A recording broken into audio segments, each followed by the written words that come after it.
Urdu pedagogy की syllabus के मुताबिक लगातार वीडियोस आप लोगों को दस्तयाब कराई जा रही हैं और अब तक 28 वीडियोस आप लोग हासिल कर चुके हैं।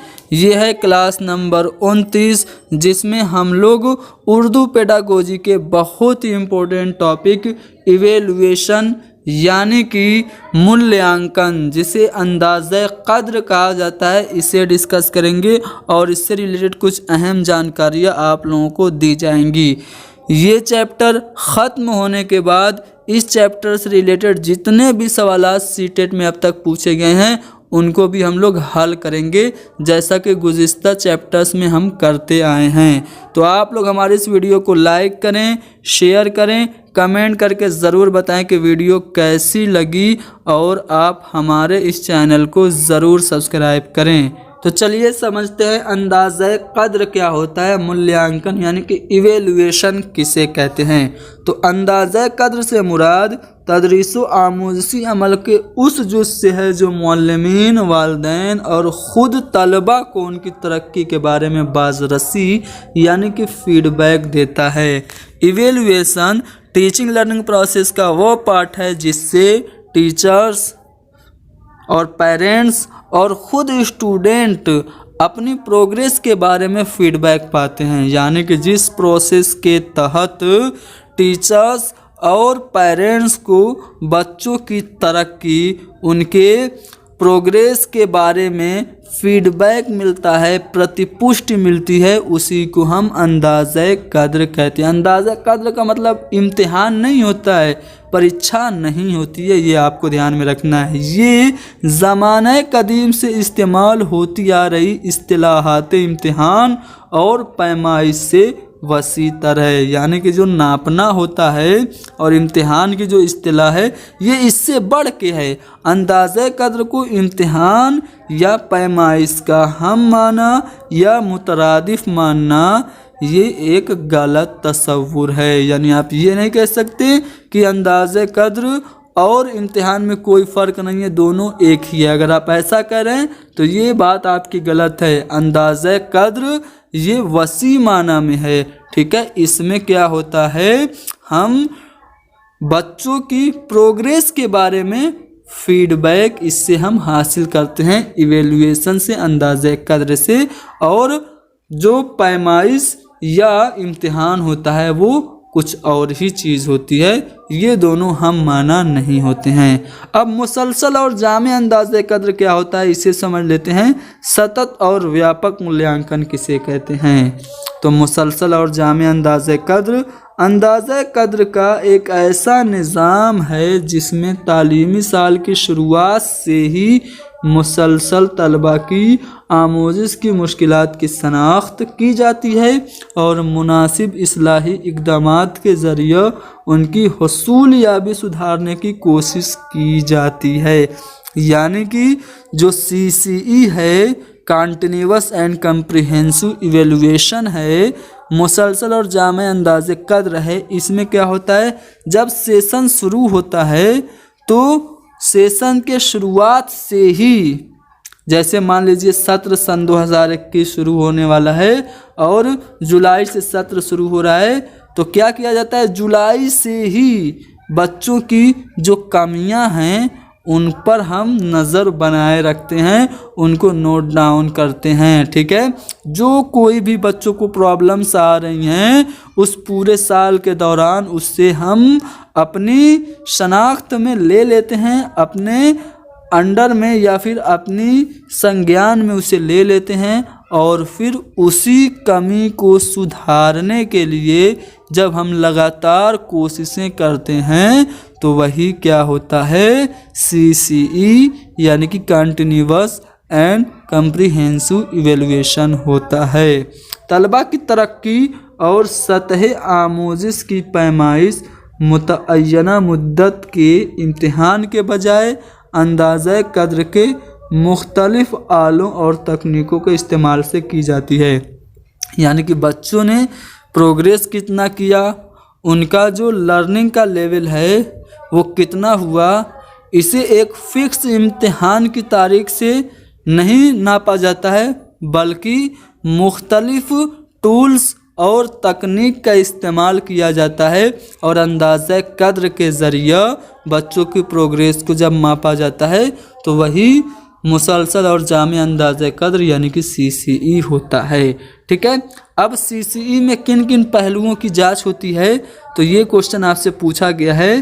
तो CCE में हम किस किस चीज़ों का मूल्यांकन या इवेल्युएशन करते हैं, तो मुसलसल और जामे अंदाज़ा कद्र में तालिब इल्म की नशोनुमा के तमाम पहलुओं को, चाहे वो कॉग्निटिव हो यानी कि वकूफ़ी हो, संज्ञानात्मक हो, या फिर वो अफेक्टिव यानी कि जज्बाती हो यानी कि भावात्मक हो, या फिर आपका हरकी यानी कि साइकोमोटर हो, अंदाज़ा कद्र में तलबा के तमाम जो डेवलपमेंट के यानी कि नशोनुमा के पहलू हैं उन सब पर जोर दिया जाता है। ठीक है, तालिब इल्म की तरक्की का मुआजना यानी कि उनकी जो प्रोग्रेस हुई है उनका कंपैरिजन किसी मेयार से करने के बजाय उसकी खुद की हुसूल याबी से किया जाता है। यानी कि हम एक कोई भी मेयार नहीं बना लेते हैं कि इसी से हम बच्चे की प्रोग्रेस कितनी हुई है चेक करेंगे, बल्कि उसने खुद कितना हासिल किया उसी के बेस पे हम बच्चों का क्या करते हैं, प्रोग्रेस को चेक करते हैं। तो यहाँ पे आपने CCE समझ लिया। अब देखिए अंदाज़ा कद्र के नमूने 3 नमूने होते हैं, 4 नमूने होते हैं, इसे समझ लेते हैं। ठीक है, आमोजिश का अंदाज़ा कद्र, आमोजिश के लिए अंदाज़ा कद्र, ठीक है, अंदाज़ा कद्र बतौर आमोजिश और आमोजिश में अंदाज़ा कद्र यानी कि असेसमेंट फॉर ऑफ लर्निंग यानी कि आमोजिश का अंदाज़ा कद्र ये पहला पैमाना है। ठीक है, और पहला नमूना है। दूसरा है पैमाइश का नमूना जो है वो असेसमेंट फॉर लर्निंग है यानी कि आमोजिश के लिए अंदाज़ा कद्र। तीसरा है असेसमेंट एज लर्निंग और चौथा है असेसमेंट इन लर्निंग। तो इन चारों पैमानों को डिटेल से यहाँ पे बताया गया है। अगर आप हमारा नोट्स ले लेंगे तो उसमें आपको ये सारी जानकारी मिल जाएगी। मैं यहाँ पे वीडियो लंबी ना हो इसलिए मैं इसको एक्सप्लेन नहीं कर रहा हूँ। आप हमें व्हाट्सअप करेंगे 72 75 54 98 90 पर, तो आपको हमारे इस नोट्स का एक सैंपल व्हाट्सएप पे भेज दिया जाएगा। और जब आप व्हाट्सएप पे हमारा सैंपल देखेंगे तो आपको आइडिया हो जाएगा कि हमारा नोट्स कैसा है। और उस सैंपल के लास्ट में कुछ डिटेल्स होंगी जिसे फॉलो करके और एक मामूली सी रकम बतौर हदिया हमें पेश करके आप इस नोट्स को, जो कि 12 चैप्टर है, पूरा उर्दू पेडागोजी इसमें कवर्ड है और साथ ही साथ आपको पिछले साल का क्वेश्चन पेपर आंसर की के साथ दस्तयाब कराया जाएगा। अब देखिए अंदाज़ा कद्र के मकासद क्या हैं, यानी कि जो इवेल्युएशन के या फिर मूल्यांकन के उद्देश्य हैं वो क्या है।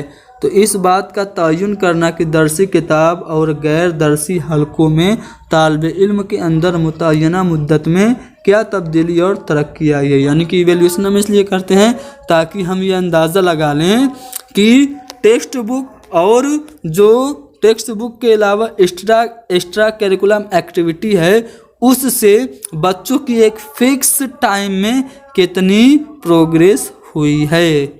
दूसरा पॉइंट है ये पता लगाना कि हर तालिब इल्म की ज़रूरतें और अंदाज़े आमोजिश क्या है।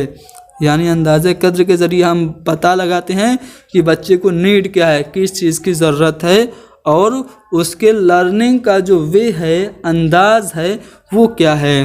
तीसरा पॉइंट है तदरीसो आमोजिशी अमल का एक ऐसा मंसूबा तैयार करना जो इनफरादी ज़रूरियात और अंदाज़े आमोजिश को मुखातिब करता हो। यानी कि अंदाज़ा कद्र का एक मकसद ये भी है कि टीचिंग लर्निंग प्रोसेस के लिए एक प्लानिंग तैयार करे जो कि इंडिविजुअल जो नीड्स हैं और जो अंदाज़े आमोजिश है यानी कि जो लर्निंग्स के तरीके हैं उनको क्या करे, इंट्रोड्यूस करे। अगला पॉइंट है दरसो तदरीस मवाद में सुधार लाना। यानी कि इवेल्युएशन का एक और जो उद्देश्य है, एम है, वो ये भी है कि दरसो तदरीस यानी कि टीचिंग लर्निंग का जो टॉपिक है, मवाद है, उसमें इम्प्रूवमेंट आए। अगला पॉइंट है हर तालिब इल्म को उसके दिलचस्पी, रुझानात सलाहियतों और खामियों से रोशनास कराने में मदद करना ताकि तालिब इल्म मुअस्सिर आमोजिश लाए अमल अख्तियार कर सकें। यानी कि बच्चों में ये जागरूकता लाना कि तुम्हारी पसंद क्या है, ठीक है, तुम किस चीज़ में दिलचस्पी लेते हो, तुम्हारी सलाहियत और एबिलिटी क्या है, तुम में कमी क्या है, ये सभी बच्चों को बता देना। उनसे उनकी कमियों से, उनसे उनकी खूबियों से और उनके जो दिलचस्पी और रुझानात हैं उनसे रोशनास कराया जाए ताकि बच्चे अच्छे से सीख सकें। इस बात का तयन करना कि निसाबी मकसद का हुसूल कहाँ तक मुमकिन हुआ है, यानी कि अंदाज़ा कद्र इसलिए भी किया जाता है ताकि हम अंदाज़ा लगा सकें कि जो एक्सपेक्टेड लर्निंग लेवल है, यानी कि जो सीखने का जो अपेक्षित स्तर है उस तक हम पहुँचे हैं कि नहीं। उसके बाद अगला पॉइंट है तदरीसो आमोजसी अमल को मुअस्सिर यानी कि इफ़ेक्टिव बनाना। टीचिंग लर्निंग प्रोसेस को इफ़ेक्टिव बनाना भी इवेलुएशन का एक मकसद है। अगला पॉइंट है हर तालिब इल्म की तरक्की का रिकॉर्ड रखना और माँ बाप और मुतल्लिका अफराद को उससे मुत्तला करना। यानी कि जो इवेलुएशन है उसका एक मकसद ये भी है कि हम बच्चे की जितनी भी प्रोग्रेस है उसका रिकॉर्ड रखें और उनके पेरेंट्स और उनके जो जानकार हैं, रिलेटिव हैं, उनको उसके बारे में जब वो आए स्कूल में तो उनको उनके बारे में बताएं कि आपके बच्चे ने कितनी तरक्की की है, कितनी प्रोग्रेस की है। अगला पॉइंट है असातिज़ा, तलबा और वालिदैन को तालीमी निज़ाम में इस्लाह के लिए जोड़ कर रखना। और आखिरी पॉइंट है कि हम सबक और ख़ुद अंदाज़े कद्र के ज़रिए तलबा को अंदाज़े कद्र के अमल में शामिल करना, ठीक है। यानी कि हम क्या करें, जो बच्चा सबक पढ़ रहा है उसी के ज़रिए बच्चा खुद से ऑटोमेटिक इवेलुएशन के प्रोसेस में क्या करे, शामिल हो जाए। तो ये सभी थे इवेलुएशन यानी कि अंदाज़े कद्र के मकासिद। अब आगे बढ़ते हैं और देखते हैं कि इसमें और क्या बातें हैं। अब देखिए असेसमेंट में दो चीज़ें बहुत ज़्यादा पूछी जाती हैं, तकमीली और तश्कीली जांच, यानी कि समेटिव और फॉर्मेटिव असेसमेंट। तो पहले तश्कीली जांच क्या होती है ये समझेंगे, उसके बाद तकमीली जांच यानी कि समेटिव असेसमेंट क्या होता है इसे समझेंगे, ठीक है। और फिर हम गुज़िश्ता साल जितने भी सवालात इस टॉपिक से पूछे गए हैं उनको जानेंगे अगले वीडियो में, ठीक है। तो आज के लिए इतना ही बस, मिलते हैं हमारी अगली वीडियो में जिसमें हम लोग कुछ अहम पॉइंट्स और ये मारूजी सवालात को हल करेंगे।